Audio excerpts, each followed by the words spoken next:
नमस्कार जय हिंद दोस्तों।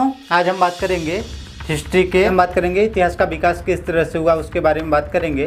पिछली क्लास में हमने देख लिया है कि इतिहास जानने के स्रोत कौन कौन से हैं। इतिहास जानने के स्रोत दो प्रकार के थे, पुरातात्विक स्रोत और दूसरा क्या था, साहित्यिक स्रोत। पुरातात्विक स्रोत में हमने अभिलेख, ताम्रपत्र, स्मारक भवनें इत्यादि मूर्ति कला एवं चित्र आदि को पढ़ा था। और साहित्यिक स्रोत में हमने भारतीय साहित्य, विदेशिक साहित्य, भारतीय साहित्य में हमने ब्राह्मण ग्रंथ, ऋग्वेद, यजुर्वेद, सामवेद, उपनिषद, वेद, आरण्यक इत्यादि को पढ़ा था। अब जान लेते हैं कि हिस्ट्री का विकास किस तरह से हुआ, कैसे हिस्ट्री इतिहास आगे बढ़ी, उसके बारे में बात कर लेते हैं। हिस्ट्री का जन्म किस तरह से हुआ। तो इतिहास को हमने 3 भागों में बांटा हुआ है। इतिहास को 3 भागों में बांट दिया गया है कि विकास के नाम पे। पहला क्या है, प्रागैतिहासिक काल।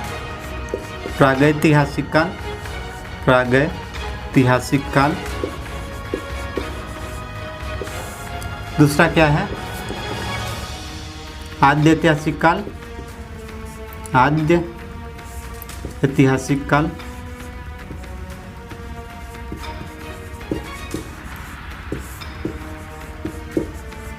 नंबर तीसरा क्या है, ऐतिहासिक काल।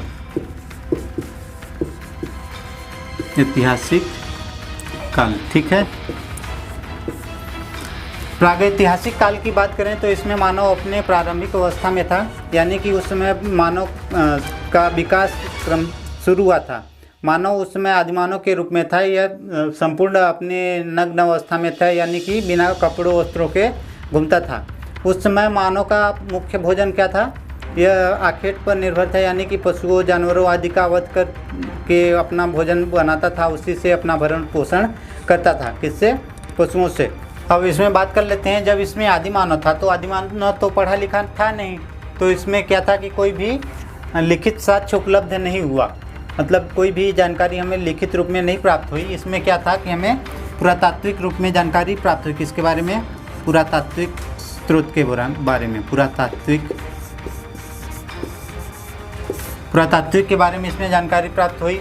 इसमें भी पुरातात्विक के बारे में जानकारी प्राप्त हुई। इसमें भी आद्यऐतिहासिक काल में भी पुरातात्विक स्रोत के बारे में पुरातात्विक, और इसमें भी पुरातात्विक के बारे में जानकारी प्राप्त हो गई। ठीक। अब बात कर लेते हैं, इसमें कोई लिखित साक्ष्य उपलब्ध नहीं था क्योंकि आदिमानव था। तो आदिमानव पढ़ा लिखा तो था नहीं कि वो कुछ लिख पढ़ सके, तो इसमें कोई भी लिखित साक्ष्य उपलब्ध नहीं है। ठीक। लिखित साक्ष्य क्या है, उपलब्ध नहीं है। कट का निशान यानी नहीं है, लिखित नहीं है। ठीक है। और इसमें क्या है, इसमें तो लिखित तो है, लिखित साक्ष्य तो उपलब्ध है। क्या है कि लिखित साक्ष्य उपलब्ध है। ठीक है। इसमें लिखित साक्ष्य तो उपलब्ध है, किंतु जिस लिपि में वह लिखा गया है उस लिपि को आज तक कभी पढ़ा नहीं जा सका है, क्योंकि इस काल में जैसे कि सिंधु घाटी सभ्यता में हो गया, सिंधु घाटी सभ्यता में बहुत सारे हमारे अभिलेख प्राप्त हुए, तो उन अभिलेखों में आज तक कोई भी अभिलेख पढ़ा नहीं जा सका है। तो इसमें ऐसा अभिलेख प्राप्त हुए हैं जो कि आज तक कभी पढ़े नहीं जा सके हैं। जैसे डॉक्टरों की क्या हो गई आपकी कि डॉक्टर कुछ भी लिख देते हैं, उसको कोई नहीं पढ़ सकता, वो केवल जो पढ़ सकेगा तो डॉक्टर है। इसमें जो लिखा होगा वही पढ़ सकता है, दूसरा कोई नहीं पढ़ सकता। अब ऐतिहासिक काल में बात करें तो इसमें लिखित भी उपलब्ध है, और इसमें बात करें तो पुरातात्विक के साथ साथ साहित्यिक स्रोत यानी और बहुत सारे क्या थे, विदेशी यात्रियों के ग्रंथ मौजूद हैं, जिससे हमें ऐतिहासिक काल की जानकारी प्राप्त होती है। तो इसमें साहित्यिक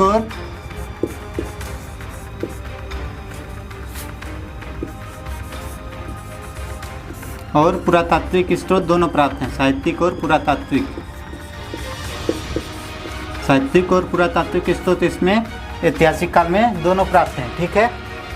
अब इसमें बात कर लेते हैं, इसको प्रागैतिहासिक काल में पत्थरों का उपयोग होता था, यानी ये क्या था, पूर्णतः पाषाण काल था, पत्थरों का युग था। पाषाण यानी क्या होता है, पत्थर होता है। पाषाण यानी क्या होता है, पत्थर होता है, यानी इसे क्या कहा जाता है, पाषाण काल। ठीक है। इसका सबसे सर्वश्रेष्ठ एग्जाम्पल है। और आदि ऐतिहासिक काल में ऐसी कोई जानकारी है जो कि लिखित शब्द तो है किंतु उसको पढ़ा नहीं जा सका है, तो उसमें वो क्या है, सिंधु घाटी सभ्यता है। इसमें ले लेते हैं सिंधु घाटी सभ्यता है, यानी हड़प्पा सभ्यता भी वो उसको बोलते हैं, सिंधु घाटी सभ्यता को सिंधु घाटी सभ्यता। सिंधु घाटी सभ्यता अगली चैप्टर में शुरू करेंगे, अगली क्लास में। प्रागैतिहासिक काल को मुख्यतः 3 भागों में बांट दिया गया। प्रागैतिहासिक काल को कितने भागों में बांट दिया गया? 3 भागों में, पूरा पाषाण काल, मध्य पाषाण काल और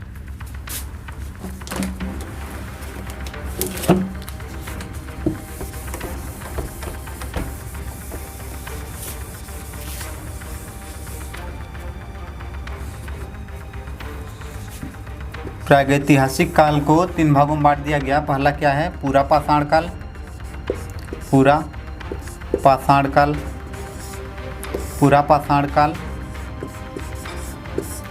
दूसरा क्या है? मध्य पाषाण काल, मध्य पाषाण काल।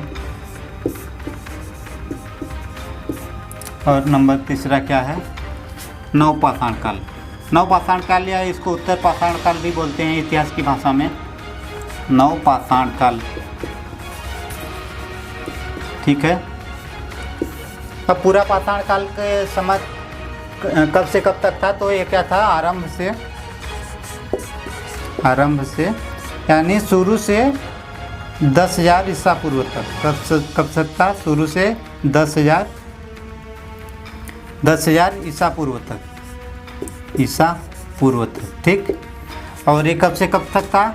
10,000 से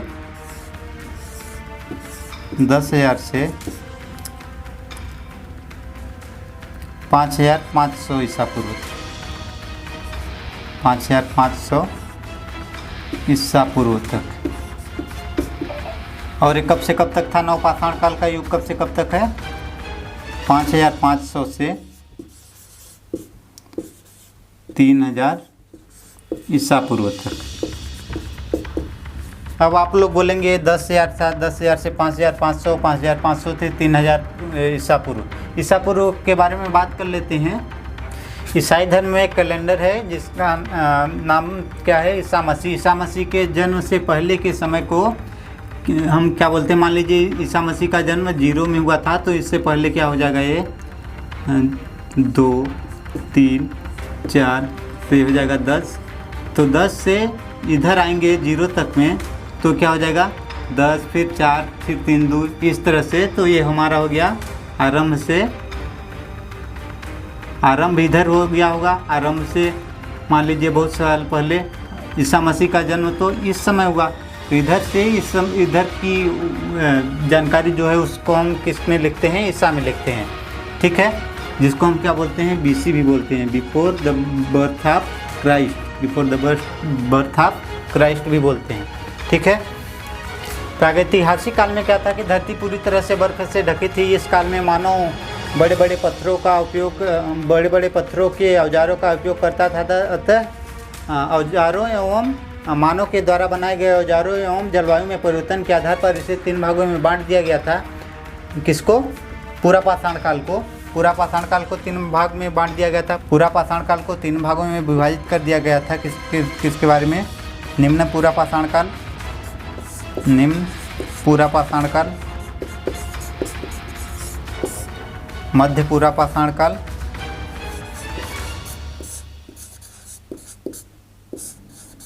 पूरा पाषाण काल, और तीसरा क्या है? नव पूरा पाषाण काल। नव पूरा पाषाण काल या उच्च पूरा पाषाण काल इसको बोलते हैं, उच्च पूरा पाषाण काल।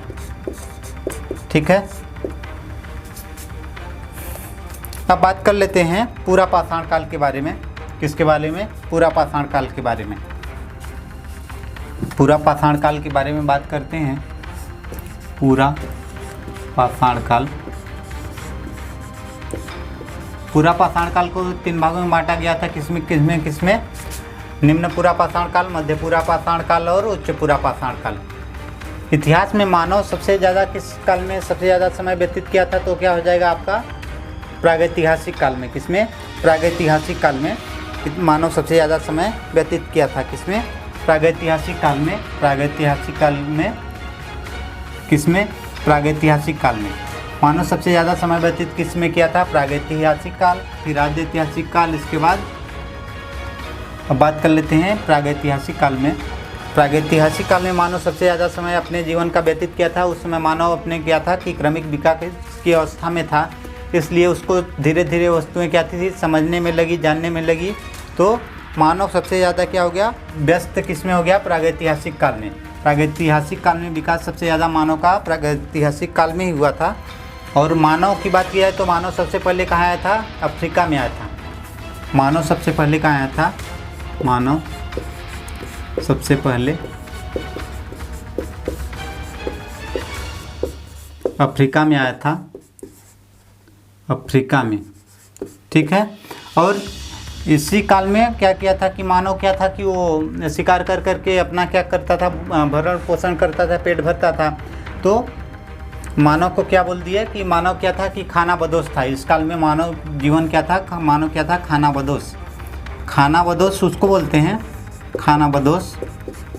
खानाबदोश उसको बोलते हैं जो कि जिसको किसी से कुछ मतलब न हो, यानी कि उसको खाली अपने पेट पर जब भूख लगे तो जाए किसी को मार के खा ले, या तो कोई भी चीज़ पार ले खा ले और एकदम मस्त हो जाए, तो उसको हम क्या बोलते हैं? खानाबदोश बोलते हैं। और इस काल में बड़े बड़े पत्थरों का उपयोग होता था। बड़े बड़े पत्थरों का उपयोग किस काल में होता था? प्रागैतिहासिक काल में। प्रागैतिहासिक काल की बात कर रहे हैं अभी। प्रागैतिहासिक काल में, प्रागैतिहासिक काल में, प्रागैतिहासिक काल में क्या था? मानव सबसे ज़्यादा समय प्रागैतिहासिक काल में व्यतीत किया था। मानव सबसे पहले कहाँ आया था? अफ्रीका में आया था। और मानव उस समय का क्या था? मानव खानाबदोश था और बड़े बड़े पाषाण, बड़े बड़े पत्थरों के हथियारों का यूज करता था। बड़े बड़े पाषाण, बड़े बड़े पत्थरों के हथियारों का यूज करता था। बड़े बड़े पत्थरों का उपयोग करता था, ठीक है। और क्या था कि मानव जब धीरे धीरे मांस अपना भोजन करने के लिए आखेट करना लगा, तो वो क्या था कि कच्चा मांस खाता था। तो धीरे धीरे उसने क्या किया कि वो उसमें आखेट करता था, तो क्या था कि पहाड़ों से पत्थरों को फेंकता था और नीचे जो जानवर थे वो मर जाते थे। तो उसने देखा कि चिंगारी निकली और चिंगारी से क्या फैल गई? जंगल में आग फैल गई। तो उसने पत्थर को ठोक ठोक करके क्या किया? आग की खोज किस काल में हो गई? प्रागैतिहासिक काल में क्या हो गई? आग की खोज भी हो गई। आग की खोज किस में हो गई? प्रागैतिहासिक काल में क्या हुआ? आग की खोज भी प्रागैतिहासिक काल में हो गई। पेबुल, चापर और चापिंग, इसमें 3 प्रकार के उपकरण हुआ करते थे। किसका क्या क्या? पेबुल, चापर और चापिंग। क्या है कि प्रागैतिहासिक काल को 3 भागों में बांट दिया गया है। निम्न पुरापाषाण काल, मध्य पुरापाषाण काल और उच्च पुरापाषाण काल। कितने भागों में बांट दिया गया है प्रागैतिहासिक काल को? 3 भागों में। निम्न पुरापाषाण काल, निम्न पुरापाषाण काल, निम्न पुरापाषाण काल, उच्च पुरापाषाण काल और मध्य पुरापाषाण काल, ठीक है। तो निम्न पुरापाषाण काल में 3 तरह के हथियार यूज होते थे, पेबुल, चापर और चापिंग। पेबुल क्या था? पेबुल क्या थे? पत्थर के वे उपकरण होते थे जो नदियों के बहाव के द्वारा, रगड़ खाकर क्या हो जाते थे? चिकने हो जाते थे, यानी नुकीले हो जाते थे। नदी जब बहती है तो उसमें पत्थर नुकीलेदार हो जाते हैं, उसको हम क्या बोल सकते हैं? पेबुल बोलते थे। पेबुल क्या था? नदियों के बहाव के कारण, पेबुल क्या था? पत्थर के बड़े बड़े वे उपकरण होते थे जो कि नदियों के बहाव के कारण क्या हो जाते थे? चिकने हो जाते थे या नुकीले हो जाते थे, उसको क्या बोलते थे? पेबुल। चापर क्या था? चापर को पेबुल के द्वारा घिस घिस के बनाया जाता था, उसको हम क्या बोलते थे? क्या बोलते हैं? चापर बोलते हैं। और चापिंग क्या है? चापिंग मान लीजिए, चापिंग एक तरह का पेबुल है जिसमें एक पेबुल में क्या था कि एक तरफ धार था, यानी एक तरफ नुकीला हुआ करता था। चापिंग क्या है? द्विधारी है, यानी इसमें दोनों तरफ नुकीला हुआ करता था, जिस साइड से मारो उधर ही खल्लास। तो पेबुल, चापर और चापिंग का उपकरण किया करते थे मध्य पुरापाषाण काल में। क्वार्टजाइट पत्थर से क्या बनाने लगे? हथियार बनाने लगे, जो कि पेबुल, चापर और चापिंग जो हथियार थे उनसे अच्छी क्वालिटी का ये पत्थर हुआ करता था, ठीक है। मध्य पूरा पाषाण काल में। उच्च पूरा पाषाण काल का मेन हथियार क्या था? ब्लेड था। ब्लेड जो था यह क्या था कि अपने लंबाई जो थी इसकी चौड़ाई की दुगनी हुआ करती थी, और यह पतले और नुकीले या पतला और नुकीला हुआ सब करता था, जिसकी लंबाई चौड़ाई की दुगनी हुआ करती थी। ठीक है। प्रागैतिहासिक काल में प्रागैतिहासिक काल को पूरा काल को 3 भागों में बांट दिया गया। निम्न पूरा पाषाण काल, मध्य पूरा पाषाण काल और उच्च पूरा पाषाण काल। निम्न पूरा पाषाण काल में क्या था कि 3 प्रकार के हथियारों का उपयोग करते थे, पेबुल, चापर और चापिंग। पेबुल क्या थे कि पेबुल पत्थर के उपकरण होते थे जो नदियों के बहाव के कारण क्या हो जाते थे, नुकीले और समतल हो जाते थे। चापर क्या था? चापर को पेबुल से बनाया जाता था। और चापिंग क्या है कि चापर पेबुल के हुए उपकरण होते थे जो कि द्विधारी होते थे, यानी दोनों तरह से उन पर वार किया जा सकता था। अब मध्य पूरा पाषाण काल में पेबुल, चापर और चापिंग की तुलना में अच्छी प्रकार के पत्थरों का उपयोग होने लगा, जिसका नाम था क्वार्टजाइट। और उच्च पूरा पाषाण काल में क्या था कि इसमें ब्लेड मुख्य हथियार था, जो कि एक पतला और बोल सकते हैं ब्लेड क्या था? पतला और नुकीला वह पत्थर का हथियार था, जो कि लंबाई में दुगना था और चौड़ाई में मतलब यह चौड़ाई का क्या था? लंबाई में दुगना था, चौड़ाई के दुगना लंबाई में था। ठीक है। अब बात कर लेते हैं पूरा पाषाण काल के बाद मध्य पाषाण काल। इस काल में बहुत ही छोटे हथियारों का उपयोग होने लगा था। छोटे पत्थरों के हथियारों का उपयोग होने लगा था। छोटे हथियारों का उपयोग होने लगा था। छोटे पाषाण हथियारों का उपयोग होने लगा था कि सर्वप्रथम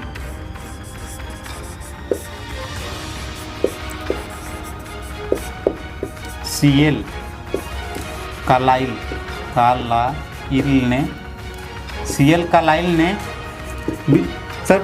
कालाइल ने विंध्य क्षेत्र में सबसे छोटे हथियारों के अवशेष प्राप्त किए थे।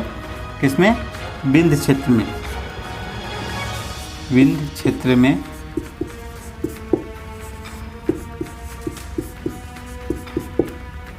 लघु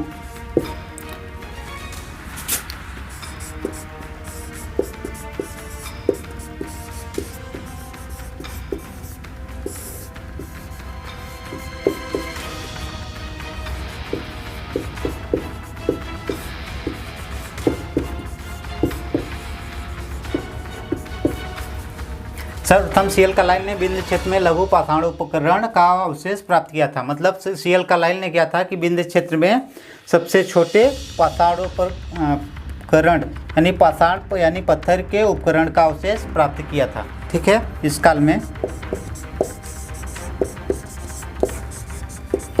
ये बहुत ही इम्पोर्टेंट टॉपिक है। इस काल में मानव अस्थिपंजर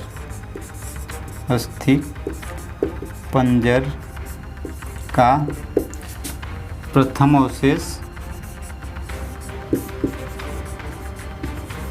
मानव अस्थिपंजर का प्रथम अवशेष उत्तर प्रदेश के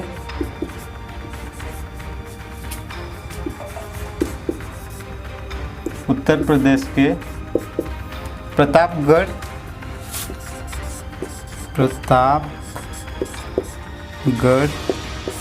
के सराय नाहर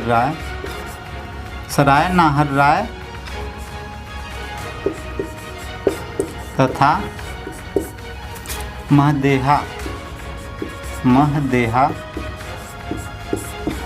नामक स्थान में प्राप्त हुए थे। नामक स्थान में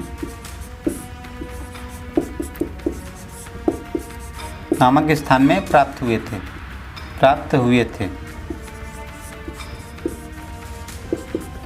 नवपाषाण काल के बारे में। नवपाषाण काल का समय कब से कब तक था?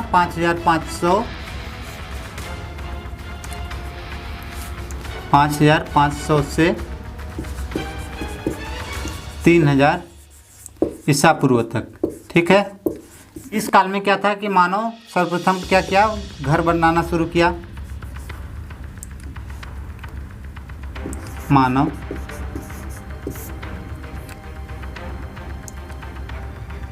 मानव घर बनाना शुरू किया।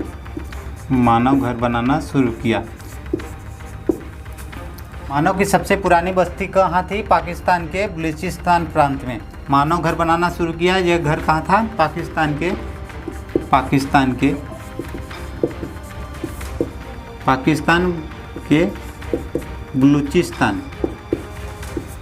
बलूचिस्तान प्रांत में। ठीक है।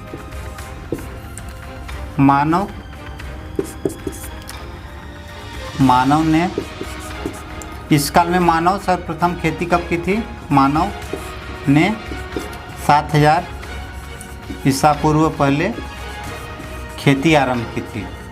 खेती आरंभ की थी। मानव ने जब खेती आरंभ किया तो क्या घर बना लिया, इसके बाद खेती आरंभ किया। खेती तो आरंभ कर लिया, फिर उसने क्या किया कि अब फसलों को रखा कहाँ जाए, तो उसने क्या किया? मिट्टी का बर्तन बनाना शुरू किया। क्या किया? मानव ने फसलों को रखने के लिए मिट्टी का बर्तन बनाना शुरू किया। तो मानव क्या था कि उस समय आप फसलों को किस में ले आता था? पत्तों में भर के ले आता था। तो उसने मिट्टी का बर्तन बनाना शुरू किया। तो मिट्टी के बर्तनों को क्या बोलते हैं? मृदभांड। मृदभांड का मतलब किससे है? मिट्टी के बर्तनों से है मृदभांड। जब उसने क्या किया कि घर बना लिया तो अपने साथ मानव देखभाल करने के लिए उसने क्या था कि हेड भी करना शुरू किया था। तो उसने देखा कि जब कोई जानवर आता जाता था तो कुत्ते क्या करते थे? भौंकते थे। तो उसने सर्वप्रथम कुत्ते को अपना क्या बनाया? पालतू जानवर, जिससे कि उसमें उनको क्या था कि आखेट करने में भी कोई दिक्कत नहीं थी, जानवरों का पता चल जाता था और उनकी सुरक्षा भी एक तरह से हो जाती थी, क्योंकि कोई भी खतरनाक जानवर आता था तो कुत्ते भौंकने लगते थे और वे क्या हो जाते थे? सचेत हो जाते थे। तो मृदभांड, और उसने सर्वप्रथम किस पालतू जानवर को जिलाया था? कुत्ते को।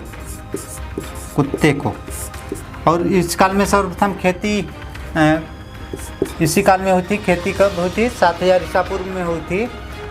मानव ने 7000 पूर्व में खेती आरंभ की थी। तो उसने कौन सी थी? गेहूं और जौ की थी। इस काल में क्या क्या हो गया कि मानव घर बनाना शुरू कहाँ हुआ था? मानव का सर्वप्रथम बस्ती कहाँ प्राप्त हुई थी? पाकिस्तान के बलूचिस्तान प्रांत में एक गुफा में रहते थे। किसमें? गुफाओं में रहते थे।